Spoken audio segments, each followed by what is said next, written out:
अस्सलाम वालेकुम, मेरा नाम डॉक्टर अवैस अनवर है और बायोलॉजिकल मॉलिक्यूल्स के अंदर ये बस एक लास्ट टॉपिक रह गया है जो कि इस चैप्टर का है। इसको भी वाइंड अप करते हैं। तो भाई कॉन्जुगेटेड मॉलिक्यूल्स ऐसे मॉलिक्यूल्स होते हैं जब दो डिफरेंट तरह के मॉलिक्यूल्स आपस में मिलते हैं, लाइक प्रोटीन्स, कार्बोहाइड्रेट, लिपिड और न्यूक्लिक एसिड। इन दोनों में से कोई भी दो मॉलिक्यूल्स जब आपस में जुड़ेंगे तो एक नया मॉलिक्यूल बनेगा जिसको आप कॉन्जुगेटेड मॉलिक्यूल का नाम देंगे ना। 4 वैरायटीज़ हैं हमारे पास। पहली वैरायटी है हमारे पास ग्लाइकोलिपिड्स। ग्लाइको की टर्म जो है ये कार्बोहाइड्रेट के लिए इस्तेमाल की जाती है, लिपिड्स की टर्म लिपिड के लिए इस्तेमाल की जाती है। तो these are complex lipids containing one और मोर सिंपल शुगर्स। अच्छा, होता यह है कि जो सेकंड नेम होता है ये ज़्यादा अमाउंट के अंदर मौजूद होता है और जो फर्स्ट नेम होता है वो थोड़े से अमाउंट के अंदर मौजूद होता है। तो हमारे पास जो ग्लाइकोलिपिड्स हैं उनके अंदर लिपिड्स हैं, ठीक है, जिसके अंदर कुछ अमाउंट जो है वो कार्बोहाइड्रेट का नज़र आता है। Simple sugars in connection with long fatty acid और अल्कोहल।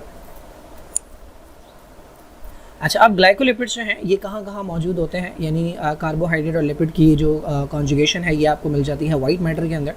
तो ब्रेन के अंदर अगर आप देखें तो एक आपको ब्रेन को जब आप काट के देखते हैं तो एक आपको आउटर रीजन मिलता है जिसे आप ग्रे मैटर कहते हैं, और फिर एक लाइटर रीजन मिलता है, इनर रीजन होता है जिसे आप वाइट मैटर कहते हैं।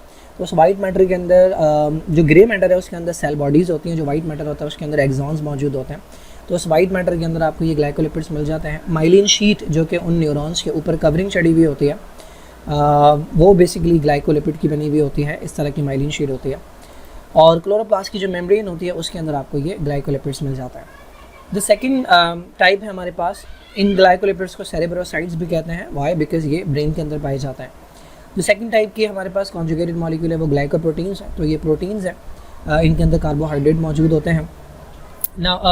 ये दोनों आपस में कोवेलेंटली अटैच हैं, वाइडली डिस्ट्रीब्यूटेड होते हैं ये हमारे पास। अच्छा, बहुत सारे मॉलिक्यूल्स हैं जो आपने ऑलरेडी पढ़े हुए वो ग्लाइकोप्रोटीन्स होते हैं, जैसे कि हार्मोन्स के अंदर कुछ हार्मोन्स ऐसे होते हैं कि जिनके अंदर प्रोटीन के साथ कोई ना कोई कार्बोहाइड्रेट का कंपोनेंट जो है वो अटैच होता है। ट्रांसपोर्ट प्रोटीन्स जो होते हैं उनके अंदर इसके अलावा स्ट्रक्चर्ड प्रोटीन्स जो होती हैं और रिसेप्टर्स जो होते हैं, इन चारों कैटेगरीज़ के अंदर आपको प्रोटीन्स के साथ साथ कार्बोहाइड्रेट मिल जाते हैं। एक बड़ी स्पेसिफिक चीज़ वो है ब्लड ग्रुप की जो एंटीजन होती हैं वो ग्लाइकोप्रोटीन्स होती हैं, जो कि आपके ब्लड ग्रुप को जो चार आपके पास जो ब्लड ग्रुप्स होते हैं ए बी और ओ, उसके अंदर जो एंटीजन्स होती हैं वो बेसिकली ग्लाइकोप्रोटीन्स होती हैं जो कि ब्लड ग्रुपिंग के अंदर इंपॉर्टेंट रोल प्ले करती हैं। The third type of conjugated molecules और लाइपोप्रोटीन्स। अगेन प्रोटीन्स है जिनके अंदर लिपिड कंपोनेंट मौजूद है। ये प्रोटीन और लिपिड की एक वैरायटी से मिलकर बनती है फॉस्फोलिपिड्स। फॉस्फोलिपिड प्रोटीन जो हैं ये वाइडली डिस्ट्रीब्यूटेड होती हैं, प्लांट्स के अंदर भी, एनिमल्स के अंदर भी, मिल्क के अंदर मौजूद होती हैं, ब्लड के अंदर मौजूद होती हैं, सेल के न्यूक्लियस के अंदर, एग की योक की मेम्ब्रेन के ऊपर और क्लोरोप्लास्ट के अंदर। ये कुछ जगहें हैं जहाँ पर आपको ये लिपिड और प्रोटीन की कॉन्जुगेशन मिल जाती है। आपकी जो मेम्ब्रेन्स हैं उनके अंदर जो है वो लिपिड्स एंड प्रोटीन्स ही होती हैं, मेनली लाइपोप्रोटीन होता है वो जो स्ट्रक्चर होता है। The last one is nuclear protein. इसके अंदर न्यूक्लिक एसिड और प्रोटीन्स होते हैं। तो क्रोमोसोम्स जो हैं वो एक एग्जांपल है इसकी, जिसके अंदर जो डीएनए है वो प्रोटीन्स के अराउंड लिपटा हुआ होता है, जिनको आप हिस्टोन प्रोटीन्स कहते हैं। And then there is another one जिसको आप राइबोसोम्स कहते हैं। राइबोसोम्स के बारे में अगर आपने पढ़ा हो तो वो कॉम्बिनेशन होता है किसका, आरएनए का और प्रोटीन्स का। तो ये आरएनए और प्रोटीन्स जो हैं ये कॉन्जुगेट हुई भी होती हैं, मिल जाती हैं, तब मिलकर आपका राइबोसोम बनता है। तो राइबोसोम जो है ये भी न्यूक्लियर प्रोटीन की एग्जाम्पल के अंदर आता है। इसके अलावा जो वो है न्यूक्लियोलस वो स्ट्रक्चर है जो कि राइबोसोम्स फॉर्म करता है। तो न्यूक्लियोलस के अंदर भी आरएनए और प्रोटीन्स होते हैं, उसको भी आप न्यूक्लियर प्रोटीन के अंदर कंसिडर कर सकते हैं ना। वाई डू, अच्छा ये एक छोटी सी बात है इंपॉर्टेंट सी, कि हमने देखा था कि जो न्यूक्लियोटाइड्स होते हैं डीएनए के अंदर, they have a hydrogen atom at the second carbon instead of hydroxyl group in the ribose. आपको अगर याद हो तो ये आपके पास 5 कार्बन वाला कार्बोहाइड्रेट है। पहला कार्बन है, ये दूसरा कार्बन है, ये तीसरा कार्बन है, ये चौथा है और ये 5वां है।